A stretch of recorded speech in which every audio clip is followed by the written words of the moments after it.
بسم الله الرحمن الرحيم. الحمد لله الذي أنزل على عبده الكتاب ولم يجعل له عوجا قيما لينذر بأسا شديدا من لدنه ويبشر المؤمنين الذين يعملون الصالحات أن لهم أجرا حسنا ماكثين فيه أبدا وينذر الذين قالوا اتخذ الله ولدا ما لهم به من علم ولا لآبائهم كبرت كلمة تخرج من أفواههم إن يقولون إلا كذبا فلعلك باخع نفسك على آثارهم إن لم يؤمنوا بهذا الحديث أسفا إنا جعلنا ما على الأرض زينة لها لنبلوهم أيهم أحسن عملا وإنا لجاعلون ما عليها صعيدا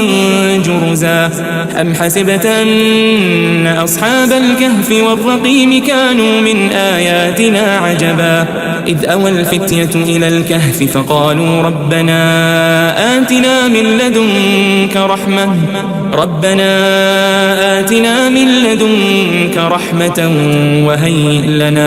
وهيئ لنا من أمرنا رشدا فضربنا على آذانهم في الكهف سنين عددا ثم بعثناهم لنعلم أي الحزبين أحصى لما لبثوا أمدا نحن نقص عليك نبأهم بالحق إنهم فتية آمنوا بربهم وزدناهم هدى وربطنا على قلوبهم إذ قاموا فقالوا ربنا رب السماوات والأرض لن ندعو من دونه إلها لقد قلنا إذا شططا هؤلاء قوم اتخذوا من دونه آلهة لولا يأتون عليهم بسلطان بين فمن أظلم ممن افترى على الله كذبا وإذ اعتزلتموهم وما يعبدون إلا الله فأووا إلى الكهف ينشر لكم ربكم من رحمته ويهيئ لكم من أمركم مرفقا وترى الشمس إذا طلعت تزاور عن كهفهم ذات اليمين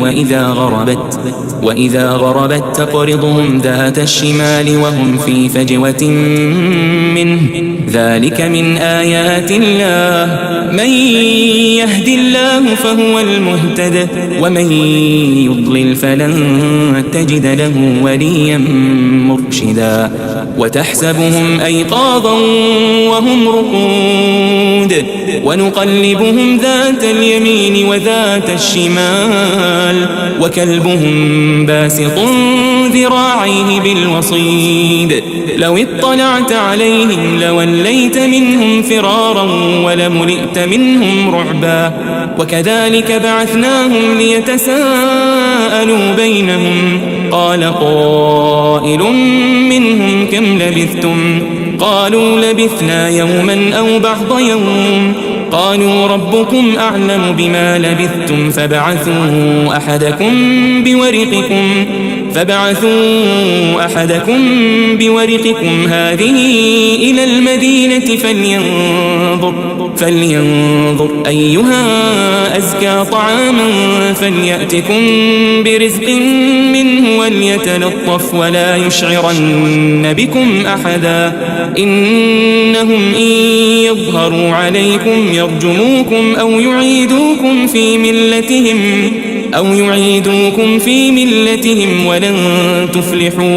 ولن تفلحوا إذن أبدا وكذلك أعثرنا عليهم ليعلموا أن وعد الله حق وأن الساعة لا ريب فيها إذ يتنازعون بينهم أمرهم فقالوا ابنوا عليهم بنيانا ربهم أعلم بهم قال الذين غلبوا على أمرهم لنتخذن عليهم مسجدا سيقولون 3 رابعهم كلبهم ويقولون 5 سادسهم كلبهم رجما بالغيب ويقولون 7 وثامنهم كلبهم قل ربي أعلم بعدتهم ما يعلمهم إلا قليل فلا تمار فيهم إلا مراء ظاهرا ولا تستفت فيهم منهم أحدا ولا تقولن لشيء إني فاعل ذلك غدا إلا أن يشاء الله واذكر ربك إذا نسيت وقل عسى أن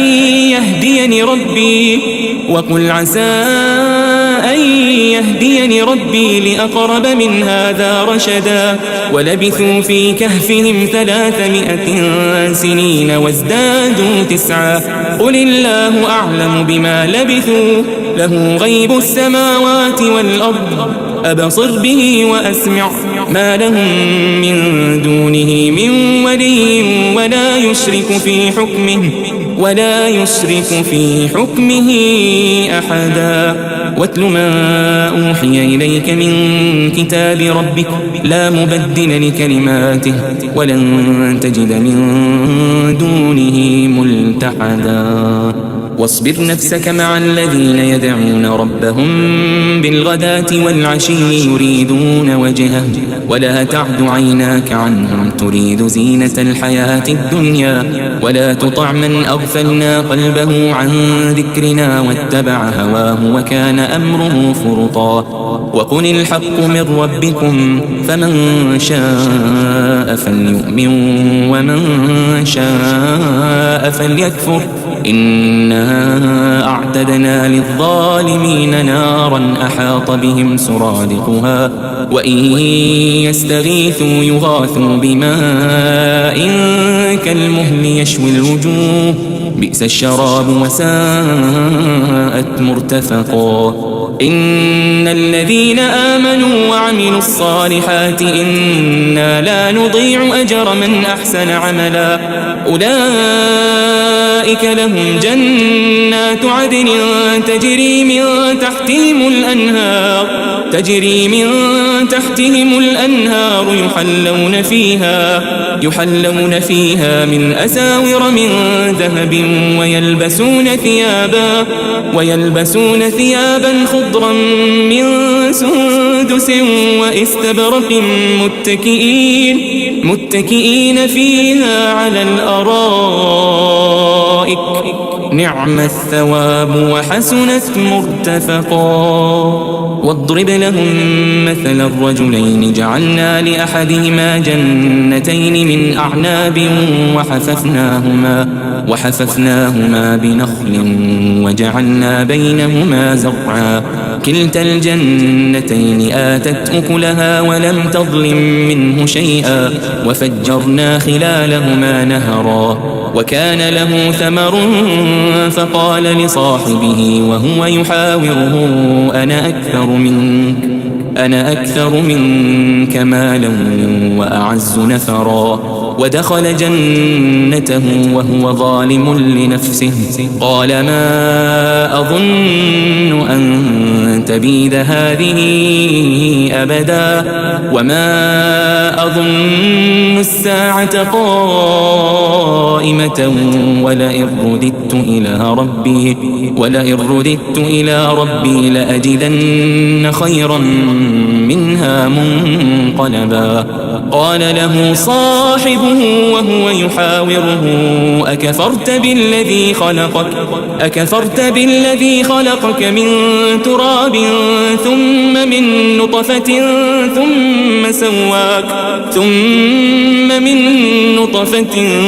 ثم سواك رجلا لكن هو الله ربي ولا أشرك بربي أحدا ولولا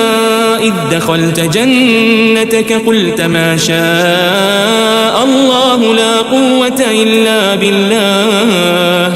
إن ترني أنا أقل منك مالا وولدا فعسى ربي أن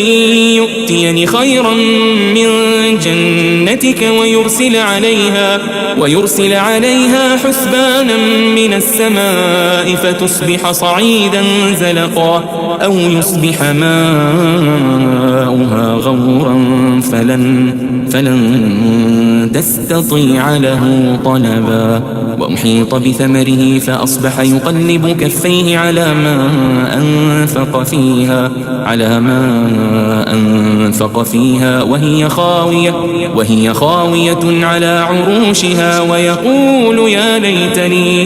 ويقول يا ليتني لم أشرك بربي أحدا ولم تكن له فئة ينصرونه من دون الله وما كان منتصرا هنالك الولاية لله الحق هو خير ثوابا وخير عقبا واضرب لهم مثل الحياة الدنيا كماء إن أنزلناه من السماء فاختلط به نبات الأرض فأصبح هشيما تذروه الرياح وكان الله على كل شيء مقتدرا المال والبنون زينة الحياة الدنيا والباقيات الصالحات خير عند ربك ثوابا وخير أملا ويوم نسير الجبال وترى الأرض بارزة وحشرناهم فلم نغادر منهم أحدا وعرضوا على ربك صفا لقد جئتمونا كما خلقناكم أول مرة بل زعمتم أن لن نجعل لكم موعدا ووضع الكتاب فترى المجرمين مشفقين مما فيه ويقولون يا ويلتنا ما لهذا الكتاب لا يغادر صغيرة ولا كبيرة إلا أحصاها ووجدوا ما عملوا حاضرا ولا يظلم ربك أحدا وإذ قلنا للملائكة اسجدوا لآدم فسجدوا إلا إبليس كان من الجن ففسق عن أمر ربه أفتتخذونه وذريته أولياء من دوني وهم لكم عدو بئس للظالمين بدلا ما أشهدتهم خلق السماوات والأرض ولا خلق أنفسهم وما كنت متخذ المضلين عضدا ويوم يقول نادوا شركائي الذين زعمتم فدعوهم فلم يستجيبوا لهم وجعلنا بينهم موبقا ورأى المجرمون النار فظنوا أنهم مواقعوها ولم يجدوا عنها مصرفا ولقد صرفنا في هذا القرآن للناس من كل مثل وكان الإنسان أكثر شيء جدلا وما منع الناس أن يؤمنوا إذ جاءهم الهدى ويستغفروا ربهم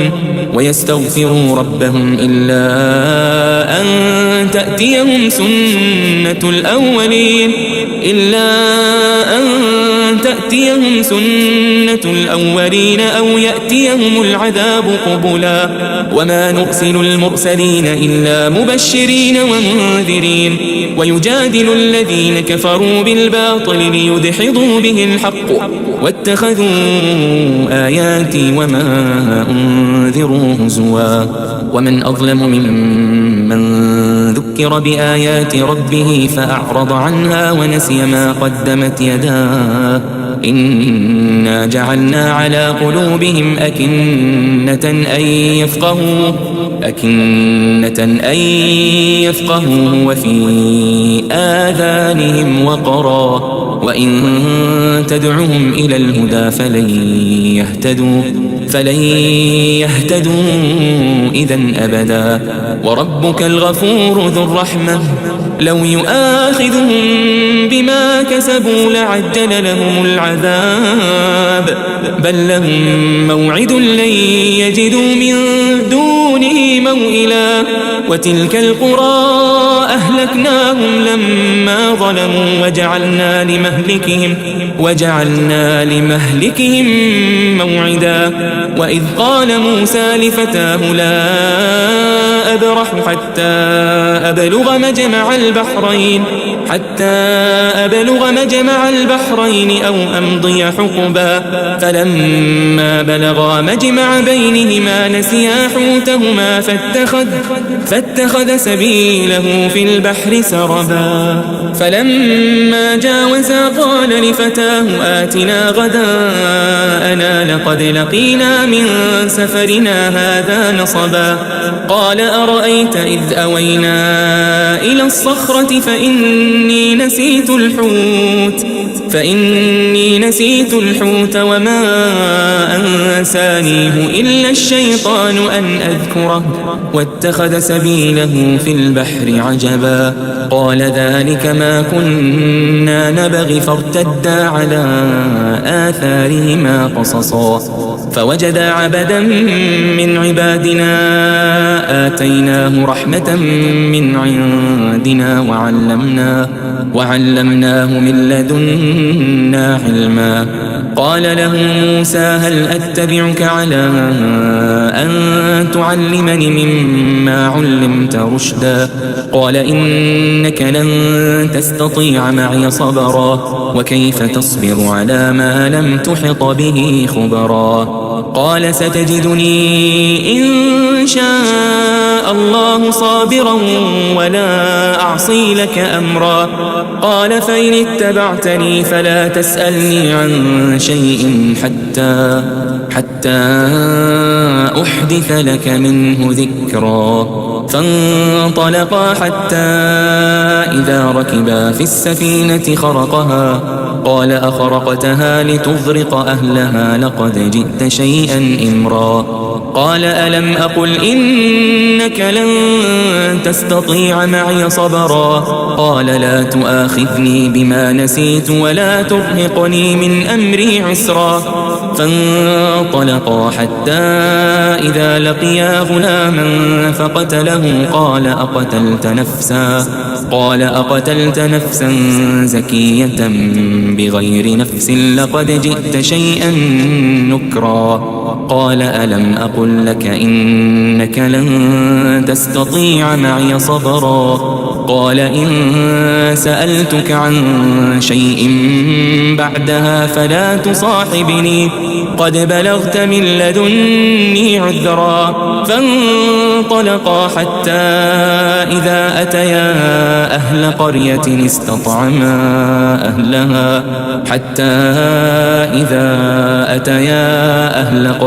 استطعما أهلها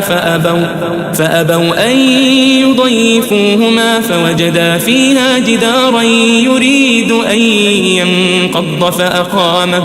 قال لو شئت لاتخذت عليه أجرا. قال هذا فراق بيني وبينك سأنبئك بتأويل ما لم تستطع عليه صبرا. أما السفينة فكانت لمساكين يعملون في البحر فأردت أن أعيبها وكان وراءهم ملك يأخذ كل سفينة غصبا. وأما الغلام فكان أبواه مؤمنين فخشينا أن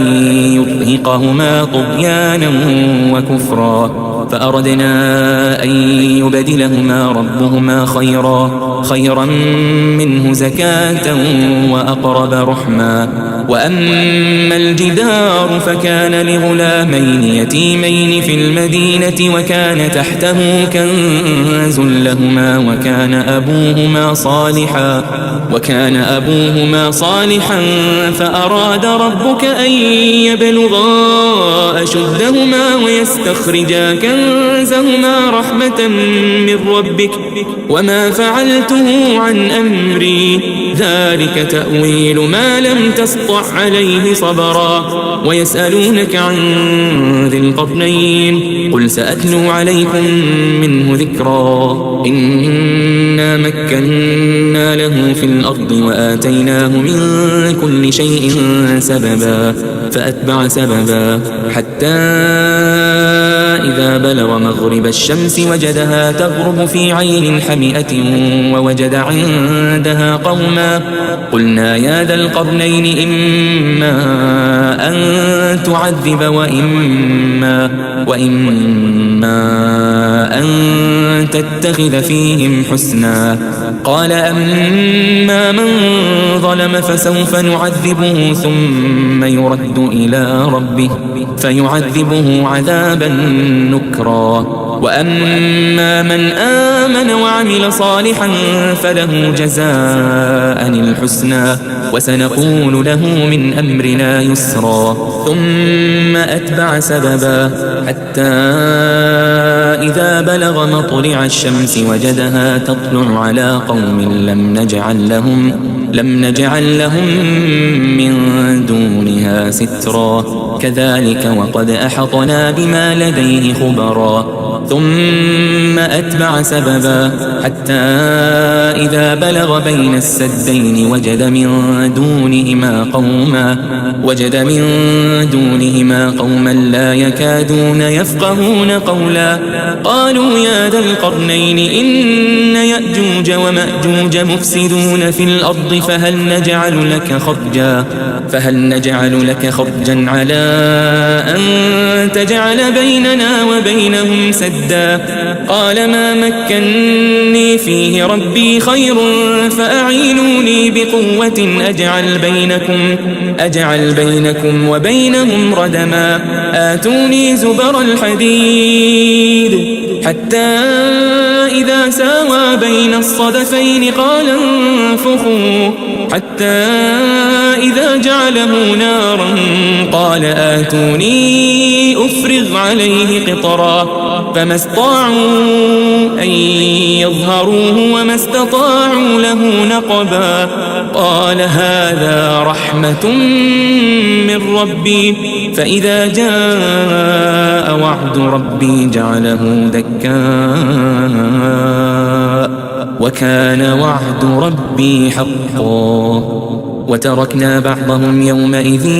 يموج في بعض ونفخ في الصور فجمعناهم جمعا وعرضنا جهنم يومئذ للكافرين عرضا الذين كانت أعينهم في غطاء عن ذكري وكانوا لا يستطيعون سمعا أفحسب الذين كفروا أن يتخذوا عبادي من دوني أولياء إنا أعتدنا جهنم للكافرين نزلا قل هل ننبئكم بالأخسرين أعمالا الذين ضل سعيهم في الحياة الدنيا وهم يحسبون أنهم يحسنون صنعا أولئك الذين كفروا بآيات ربهم ولقائه فحبطت أعمالهم فلا نقيم لهم يوم القيامة وزنا ذلك جزاؤهم جهنم بما كفروا واتخذوا آياتي ورسلي هزوا إن الذين آمنوا وعملوا الصالحات كانت لهم جنات الفردوس نزلا خالدين فيها لا يبغون عنها حولا قل لو كان البحر مدادا لكلمات ربي لنفد البحر قبل أن تنفد كلمات ربي ولو جئنا بمثله مددا قل إنما أنا بشر مثلكم يوحى إلي أنما إلهكم إله واحد فمن كان يرجو لقاء ربه فليعمل عملا صالحا ولا يشرك بعبادة ربه أحدا. سمع الله لمن حمده. اللهم اهدنا فيمن هديت، وعافنا فيمن عافيت، وتولنا فيمن توليت، وبارك لنا اللهم فيما أعطيت، وقنا برحمتك واصرف عنا شر ما قضيت، إنك تقضي بالحق ولا يقضى عليك، إنه لا يذل من واليت ولا يعز من عاديت، تباركت ربنا وتعاليت، تباركت ربنا وتعاليت. اللهم اجعلنا لك شاكرين، لك ذاكرين أواهين يا رب العالمين، يا حي يا قيوم يا ذا الجلال والإكرام والعظمة والسلطان. اللهم أكرمنا ولا تهنا، وأعطنا ولا تحرمنا، وزدنا ولا تنقصنا، وآثرنا ولا تؤثر علينا، لا تؤثر علينا. اللهم استر عوراتنا وآمن روعاتنا، واحفظنا من بين أيدينا ومن خلفنا وعن أيماننا وعن شمائلنا ومن فوقنا، ونعوذ بك أن نغتال من تحتنا يا رب العالمين. اللهم اشف مرضانا ومرضى المسلمين، وارحم موتانا يا رب العالمين. اللهم حرم على النار أجسادنا وأبشارنا ووالدينا يا رب العالمين، يا واسع الرحاب، يا عظيم الجناب، يا مفتح الأبواب، ويا قابل التوب ممن تاب. لا إله إلا أنت العزيز الوهاب، إلهنا وخالقنا ورازقنا. اجعلها ساعة توبة، اجعلها ساعة رضا، اجعلها ساعة قبول يا رب العالمين. اللهم اقذف في قلوبنا رجاءك، واقطع رجاءنا عمن سواك، واقطع رجاءنا عمن سواك يا الله، يا سيدنا، يا مولانا، يا غياث المستغيثين، يا مجيب دعوة المضطرين. توجهنا إليك، توكلنا عليك، رفعنا أيدينا إليك خاشعين بين يديك يا عظيم يا جليل يا كريم. نحن الفقراء، نحن الضعفاء، ببابك واقفون، ولرحمتك متعرضون يا رحمن. اللهم كما جمعتنا في هذا المكان الطاهر وفي هذه الليلة المباركة، اجمعنا في الجنة على سرر متقابلين برحمتك يا أرحم الراحمين، يا سميع الدعوات، يا مقيل العثرات، يا قاضي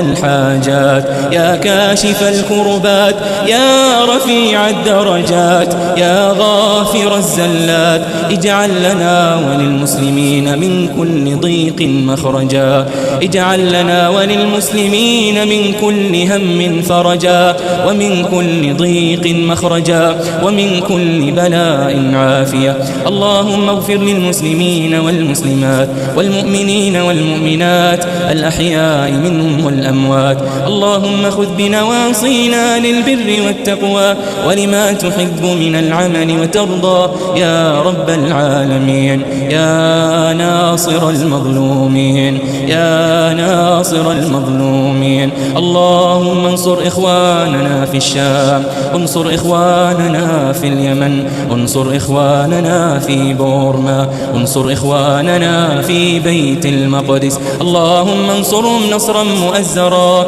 اللهم فرج همهم، نفس كربهم، أقل عثراتهم، تول بنفسك أمرهم يا رب العالمين. اللهم أبعد عنا الغلا والوباء والزنا والزلازل والمحن وسوء الفتن ما ظهر منها وما بطن برحمتك يا أرحم الراحمين. اللهم آمنا في أوطاننا، احفظ أئمتنا وولاة أمورنا. اللهم أصلح الراعي والرعية والأمة المحمدية. سبحان ربك رب العزة عما يصفون وسلام على المرسلين والحمد لله رب العالمين. وصل اللهم وسلم على سيدنا ونبينا محمد وعلى آله وصحبه والتابعين.